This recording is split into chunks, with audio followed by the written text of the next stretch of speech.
Okay, now we start to discuss gas laws. So the first one is Boyle's law. Boyle's law is a law that was created by Robert Boyle. Now, Robert Boyle was a scientist and he was trying to observe how the volume of a gas is related to the pressure that it creates. So the way that we can sort of make an experiment, a thought experiment about this, is by thinking of a system such as a syringe system, wherein you have a syringe like this, and then you have a plunger, right? And in that plunger, you have the syringe, and then the syringe is sealed, right? Such that gas particles that are trapped inside cannot get out, right? So now that gas particle, those gas particles can create pressure inside the container, and it pushes on all the walls, and most specifically pushes in this plunger, because remember, all the other walls here are rigid, but the plunger obviously can move forward or backwards. So usually the pressure inside, right, is equal to the pressure outside, because after all, pressure is just force divided by area. So if the pressure inside is equal to the pressure outside pushing this plunger in, then that plunger is not going to move. But if the pressure inside is greater than the pressure pushing the plunger, then this plunger will move forward. Move backwards, making the volume of the gas greater. But if the pressure outside is greater, say for example when you push it with your finger, so now the pressure outside is greater than the pressure inside, then this plunger would move forward, squeezing the gas inside, so making the volume smaller. So even right from that statement, now you can kind of make a conceptual framework in your mind how Boyle's law works. So basically, when you input more pressure, right? When you input more pressure, what happens is this gas would compress, right? So when you make the pressure inside greater, the volume of the gas then decreases, right? Now, that means that the relationship between the pressure and the volume is inversely proportional. That means the more you increase the pressure, the more the volume is going to decrease. While the more you decrease the pressure, the more the volume is going to increase, right? So that is the basic tenet of Boyle's law, that the pressure and the volume is inversely proportional. So usually in mathematical way we say it to be like this. That means the pressure is inversely proportional to the volume. Now we can also be mathematical about this and calculate what that means. So this means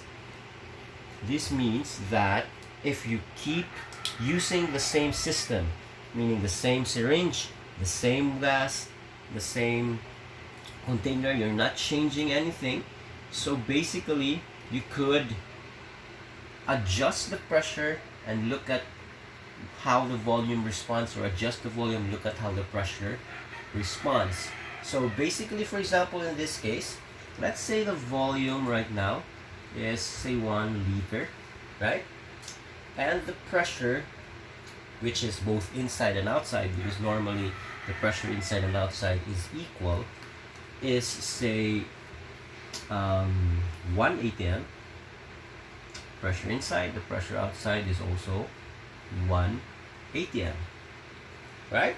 So now, what you can do is you can multiply both the pressure and the volume, right? So if you multiply the pressure and the volume, you would have pressure, which is 1 atm, times the volume, which is 1 liter, and that gives you 1 atm dot liter, right? And then now, if you use the same setup, again, this is important. It's important that you're using the same setup. You're not changing anything. You're not changing anything. So you're just using the same gas, the same container, the same mechanism. Right? The same mechanism. But now, let's say you are pushing in the piston. So when you push in the piston, this piston would move forward. So therefore, the volume now would decrease. So now you have the trapped gas particles inside, and then you have the volume, which is, for example, would be half of its original volume. Pardon if it's not in scale in my drawing, but if it becomes 1/2, and that is because you're actually increasing the pressure you apply outside. To make this plunger move forward, you have to increase your pressure. So you have to increase this to 2 atm. And at first, when you press it, the pressure, the 2 atm pressure outside is greater than the pressure inside. So this will move forward. But as you move forward, this develops resistance, right? This develops resistance. And it actually will push also the piston forward, backwards, countering this pressure here until the pressure becomes equal, which is 2 atm, right? So now, the curious case is if you now multiply the pressure and the volume, so the pressure here is now 2 atm, both inside and outside, the same as here, inside and outside, because typically, again, the inside and outside are equal, times the volume, which is 0.5 liters, you will get 2 times 0.5 is 1. So you will still get 1 atm dot liter. So notice that if you use the same setup, you kind of get a constant when you multiply the pressure and the volume. So that is the second form of this law. You actually say that pressure times volume, when you multiply them, kind of equals a certain constant, which is K. Right? Now, another way to rationalize this is say, wait a minute, let me differentiate this. Let me call this V1. This is my first volume. And then let me call this V2. This is my second volume when it adjusted. Let me call this P1 because this is the first volume, first pressure. And let me call this P2, right? So if you notice, from there, you can actually say that if I multiply P1 times V1, that actually equals to K, right? And then if I multiply P2 times V2, that equals K.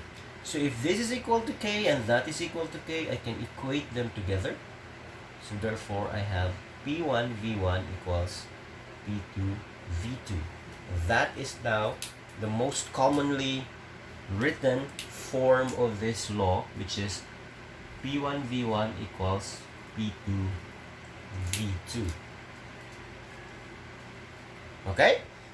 So now we can solve for certain problems involving about this. So for example, you say, what if a container has a pressure amounting to 760 torr, right? Remember, pressure can also be torr, not just atm.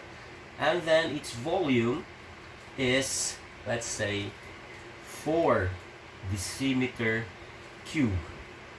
And then, what if I change the pressure applied to something like 305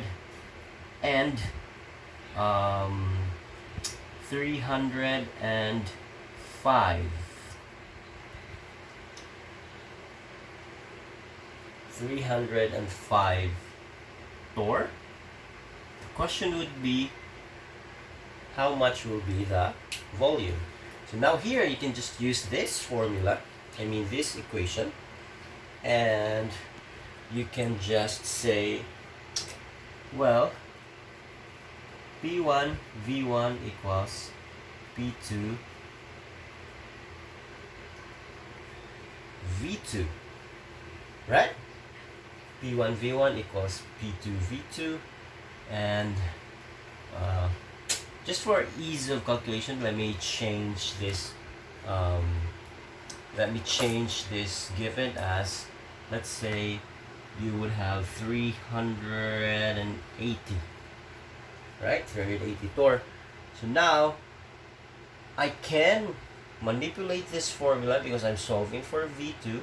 I can say, wow, V2 is just P1 V1 over P2. So now I can substitute my given. That's 780 60 torr times V1, which is 4 decimeter cube, over 380 torr, which would give me how much? Which would give me, well, that's 780 times 4 divided by 380. That should give me about 8 decimeter cube, right? And again, actually you did not have to go through all of this calculation, because you can just rationalize. You can just say, well, what did I do to my pressure? My pressure, I made it half, right? So if you make the pressure half, that means you multiply the original pressure by 1/2. The volume will be multiplied by, since they are inversely proportional, therefore it will be multiplied by the inverse of 1/2, which is 2 over 1, or 2. So now your volume becomes times 2. Okay, and again, one important point to note here is that the torr here and the torr here cancel out. That's why it gives you back your volume. So that's also something to watch out for, because if you did not manipulate this formula correctly, then the unit should be able to tell that. If you do not get back the original unit for the volume, then that means something wrong with your calculation. Okay?